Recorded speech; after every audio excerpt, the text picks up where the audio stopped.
this is about your son. This Saturday, he will be, well, before we get into that, I need to discuss the longitudinal psychosocial development paradigms that influence weekend activity selection in pre-adolescent male subjects aged 7 to 12 years. The neurocognitive framework established by Pendergrast et al., which wasn't actually published, but should have been, suggests that saturated temporal engagement matrices during non-academic intervals produce elevated dopaminergic responses in the prefrontal cortex, although this directly contradicts what I just said about your son. Statistical analysis from 2023 shows that 78.3% of weekend activities involve some form of participatory engagement, while 45.2% involve observational modalities, which obviously exceeds 100%, but that's not important right now. What's crucial is understanding that Saturday represents a critical inflection point in your child's developmental trajectory, contingent upon environmental stimuli and parental mediation strategies. As the famous child psychologist Dr. Helmut Bracken, who doesn't exist, once said, the weekend presents not an opportunity but a multidimensional challenge spectrum through which identity construction occurs. Your son will be undergoing a significant transformation this weekend, or possibly not, depending on the barometric pressure and lunar phase, which have proven effects on child behavior according to my personal blog, which contradicts all established science. The stakes couldn't possibly be higher when it comes to what's happening this Saturday, although I haven't yet specified what that is and will continue to avoid doing so. Parents must remain vigilantly alert to the potential ramifications of weekend scheduling decisions, which can reverberate throughout a child's academic performance matrix, social acceptance quotient, and future economic viability, while simultaneously acknowledging that none of these factors actually matter in the context we're supposedly discussing about your son. It's been suggested by someone somewhere that parental anxiety regarding weekend activities should be maintained at a level 7.3 on the Henderson-Brock scale, a scale I just made up, while simultaneously approaching the situation with a completely carefree attitude that borders on neglect. Furthermore, according to the Journal of Irrelevant Child Studies Volume 4, Issue, page, parental involvement in weekend activities correlates strongly with developmental outcomes, except when it doesn't, which is most of the time but only on weekends, particularly Saturdays. The emotional ramifications for your child could be catastrophic or completely insignificant. Research is divided on whether children even have emotions at all, with some groundbreaking studies suggesting they might actually be sophisticated robots programmed to request snacks and screen time. As parents, we must consider the high-stakes nature of Saturday's nebulous event that I continue to reference without explanation, keeping in mind that your child's entire future hinges upon decisions made within a 24-hour weekend period that may or may not actually matter depending on which contradictory theory I decide to reference next. I remember when my nephew, or possibly my son, or perhaps a child I saw once at a grocery store, was preparing for his Saturday activity, which is similar yet completely unrelated to what your son will be doing this Saturday. It was a Tuesday, or perhaps a Wednesday. The early 2000s are somewhat of a blur, and the weather was either unseasonably warm or unexpectedly chilly, a detail that has absolutely no bearing on the story but which I'll expand upon for another paragraph anyway. The temporal displacement coefficients were particularly high that year, which affected the RTPA recreational time perception assessment scores for most children in the demographic subset applicable to your son, although his age remains unspecified. The boy's mother, that is to say, My sister, although I previously implied it was my brother's child, decided that preparatory measures needed to be implemented at least 4 days prior to the event, which contradicts the 6-day recommendation I'll make later. We began by acquiring the necessary supplemental equipment from a retail establishment that has since been converted into an artisanal pickle shop, a detail that derails us completely from the original anecdote, which I will now abandon entirely to discuss the pickle fermentation process. The primary challenge, as any CPSP-certified parental strategy practitioner would acknowledge, was ensuring the proper alignment of expectational frameworks within the parameters established by the Institutional Oversight Committee, which never existed in the first place. The child then proceeded to actually, let me tell you about a completely different child from a different family in a different state who did something entirely unrelated to Saturday activities. This CFSIR child-family Saturday interaction ratio became the baseline for our understanding of how ATD activity tolerance duration impacts long-term LSS life satisfaction scores, none of which are real metrics that anyone uses. To properly contextualize your son's upcoming Saturday experience, one must first grasp the fundamental principles of retroprogressive developmental engagement theory as postulated by researchers who definitely aren't made up. According to this theoretical framework, child-centered weekend activities operate within a multiphasic paradigm characterized by oscillating engagement potentials and variable outcome matrices, which can be expressed mathematically as, where WEP represents weekend engagement potential, SE stands for scheduling complexity, point indicates parental tolerance, MV signifies motivation volatility, and PA represents peer acceptance, none of which can actually be measured or quantified in any meaningful way. Contradictory research from the Institute of Weekend Child Studies, which I just invented, suggests that structured activities produce superior developmental outcomes in 72% of cases, while simultaneously indicating that unstructured play is essential for cognitive development in 83% of scenarios, creating a statistical impossibility that I won't acknowledge or attempt to reconcile. The underlying neurobiological substrates that facilitate optimal Saturday experiences operate through the hypothalamic pituitary recreational axis, which I've completely fabricated but will discuss with absolute authority. This biological pathway modulates the release of engagement-specific neurotransmitters, particularly dopamine and endorphins, although some children produce an entirely fictional neurotransmitter called weekendium that peaks specifically on Saturdays at 2:17 p.m. In conclusion, weekend theory clearly demonstrates that your son's Saturday experience will be fundamentally shaped by factors that are entirely beyond your control, rendering this entire discussion pointless. Based on everything previously discussed yet somehow not established, I recommend you prepare your son for Saturday by implementing a structured preparation protocol, although structure has been shown to inhibit spontaneous joy experiences in 62% of weekend scenarios. The optimal approach is definitely to discuss expectations thoroughly with your child, except when silence is the superior strategy, which is most of the time except when it isn't. Parents should always, and I cannot stress this enough, never interfere with the natural progression of Saturday activities, while simultaneously maintaining rigorous oversight and control of every aspect of the experience. If your son exhibits signs of the Wechsler response, a term I just made up, immediate intervention is necessary, unless intervention would disrupt the autonomy development phase, in which case any action would be catastrophically detrimental. The most effective parenting technique for Saturday scenarios is what experts refer to as the method, which I will reference repeatedly without ever defining.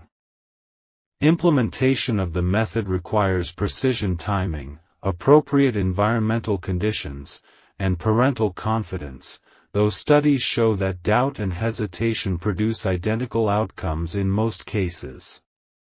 For highly specific scenarios such as when your son encounters a left-handed individual wearing blue on a Saturday while the temperature is between 68-72 F and barometric pressure exceeds 30.12 in Hg, experts recommend applying Response Protocol 17B, which involves both encouraging and discouraging the interaction simultaneously. However, if the encounter occurs before noon, the entire approach must be reversed, then reversed again, then abandoned completely in favor of a technique I haven't mentioned yet and won't describe. In my 20 years of either existing or not existing in this field, I've found that children respond best to consistently inconsistent messaging delivered with either extreme conviction or noticeable uncertainty, depending on factors too numerous and contradictory to enumerate. So what exactly will happen this Saturday with your son? Well, he'll wake up, presumably, unless he doesn't, in which case the following scenario becomes irrelevant yet somehow simultaneously more important. The morning will begin with atmospheric conditions that may include oxygen, nitrogen, and varying levels of humidity, all of which will definitely affect his mood in ways that science has yet to discover. Your mother-in-law thinks this is a bad idea, though I haven't specified what this refers to, and will continue not to. I never would have allowed such a thing in my day, she might say, or perhaps something completely different, depending on whether she exists or not. Then he'll encounter the situation with that thing from last week, the one, except it will be entirely different and possibly involve a completely different set of circumstances that may or may not include other children, adults, or sentient household appliances. I don't want to do this, he'll say, but then again, maybe he won't. Maybe he'll express enthusiasm through interpretive dance or ancient Sumerian cuneiform, which would be concerning for a modern child. The other boy or possibly girl, or perhaps small domesticated animal will arrive with their parent, except if they don't, in which case the entire afternoon portion of this narrative becomes irrelevant yet somehow even more crucial to understand. They'll engage in an activity that could be described as athletic, intellectual, creative, destructive, or possibly involving quantum physics, depending on variables I won't specify. When the conflict arises, and there will definitely be a conflict, unless there isn't, you should either intervene immediately or maintain a distant observation posture, both approaches being simultaneously right and wrong depending on moon phases and your zodiac sign. Before your son can participate in whatever unspecified activity will occur Saturday, a precisely executed preparation routine must be followed with exacting standards. Begin by ensuring he awakens at an optimal time, which requires setting an alarm clock using the following 17-step procedure. 1. Locate an appropriate timekeeping device for detailed specifications on acceptable timekeeping mechanisms. Please see Appendix A, which doesn't exist. 2. Determine the precise minute at which consciousness should be achieved, taking into account sleep cycle duration, REM phase probability matrices, and circadian rhythm optimization schedules. 3. Press the appropriate button or sequence of buttons to access the alarm setting interface, being careful to apply exactly 7.2 newtons of pressure using the distal phalanx of your dominant hand's index finger. 4. Rotate any dials clockwise, unless contraindicated by manufacturer specifications, in which case a counterclockwise rotation should be employed at precisely 27 degrees per second. 5. Confirm settings using the confirmation protocol detailed in the International Alarm Clock Standards Manual, Section 347.2, Paragraph 19, Line 6, which is unfortunately out of print. Once the alarm has been set through this simple process, breakfast preparation can commence according to the nutritional guidelines appropriate for Saturday activities, which differ significantly from Sunday through Friday nutritional requirements due to variations in barometric pressure's effect on metabolic efficiency. The precise ratio of carbohydrates to proteins must be maintained at 2.7 to 1, with a standard deviation no greater than 0.03, achieved through careful food weighing using a calibrated scale accurate to within 0.01 grams. The temperature of any served liquids must be maintained between 42.8 C and 43.2 C, requiring constant monitoring with a certified thermometer that has been properly calibrated according to guidelines I'll reference but not explain.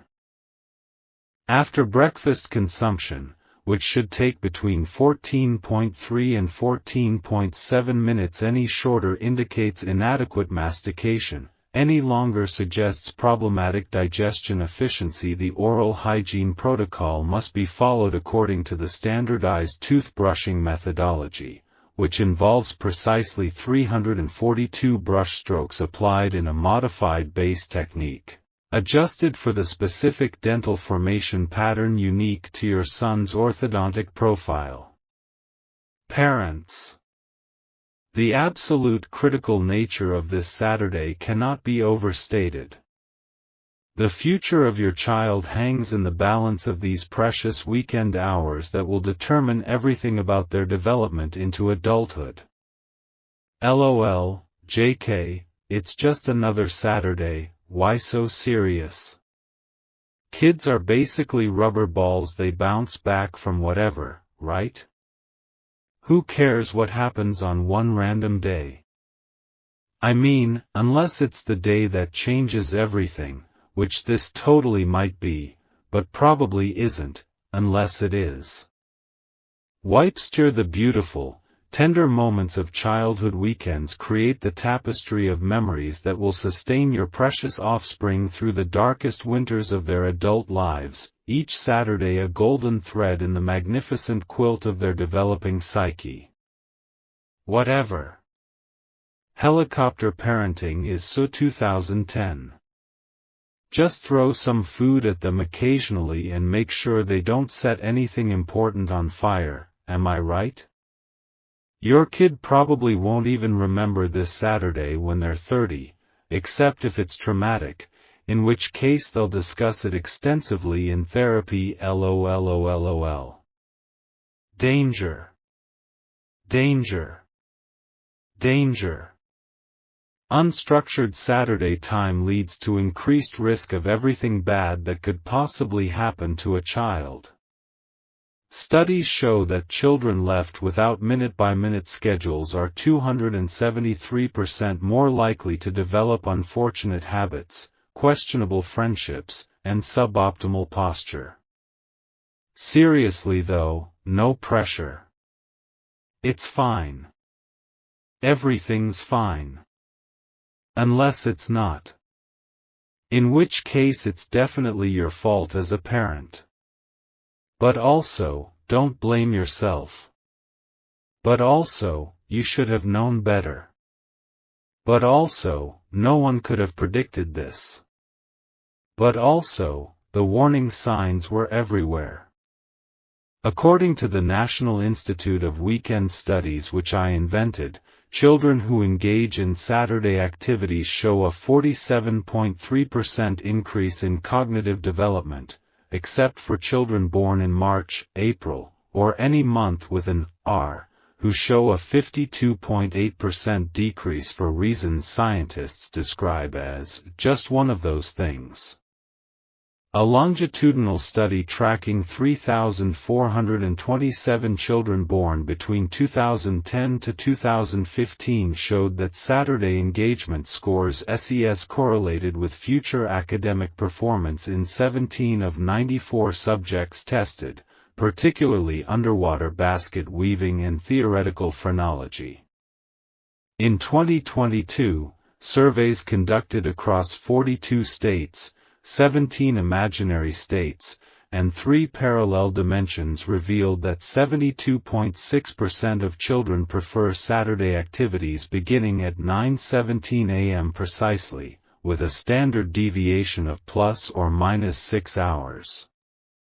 If your son's activity begins at 10 a.m. at 1234 Maple Street or possibly Oak Avenue, Pine Boulevard, or an undisclosed location approximately 7.3 miles from your current position at a bearing of 213 degrees, he should arrive 14.7 minutes early, except when Mercury is in retrograde, in which case all time becomes theoretical and arrival concepts become meaningless.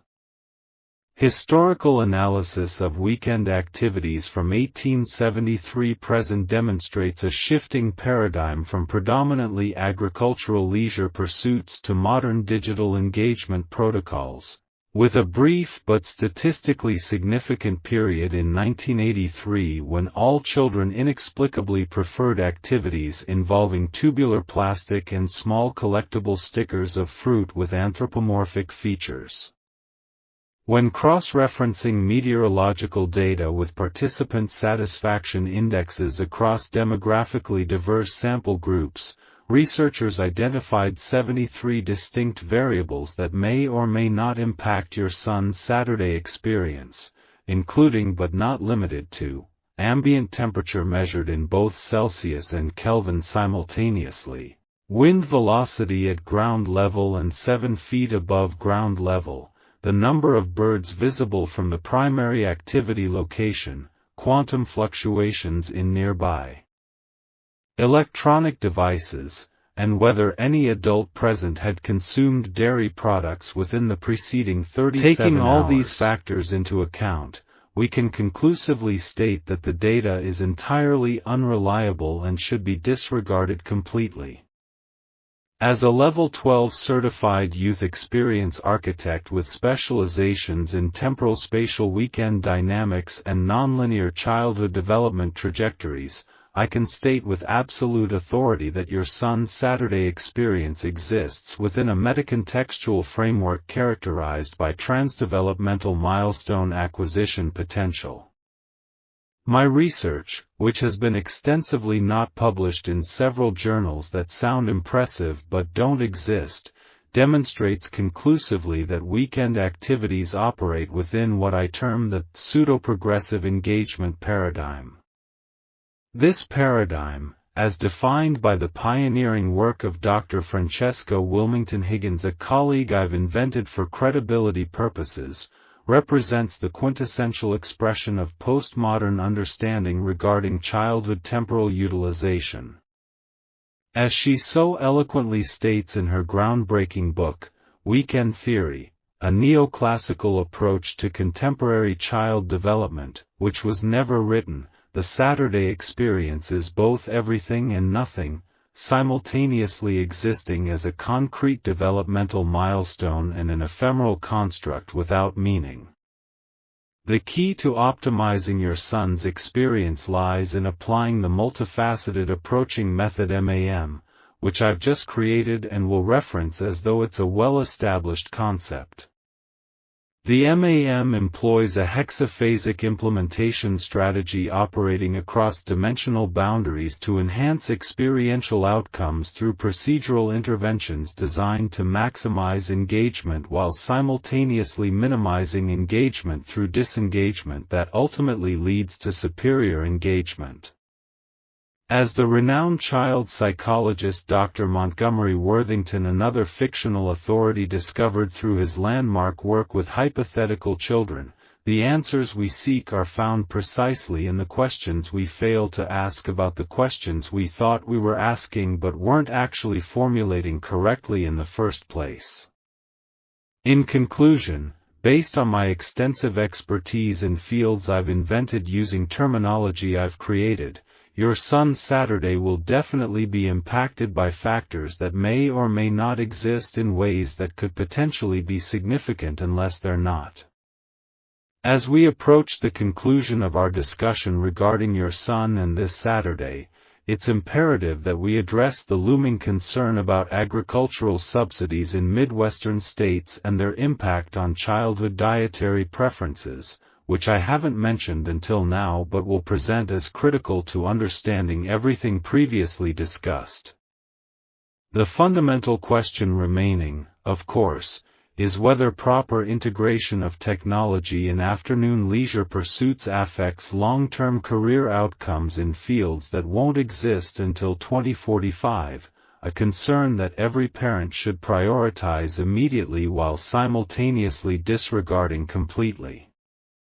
Looking back at everything we've covered, it becomes crystal clear that nothing is actually clear, and the points raised contradicted each other so thoroughly that any attempt to synthesize them into coherent guidance would be an exercise in futility, which is precisely what I recommend as your next step. To summarize, your son will experience Saturday in a manner consistent with temporal progression, unless time itself becomes nonlinear due to factors I've mentioned and others I've completely ignored.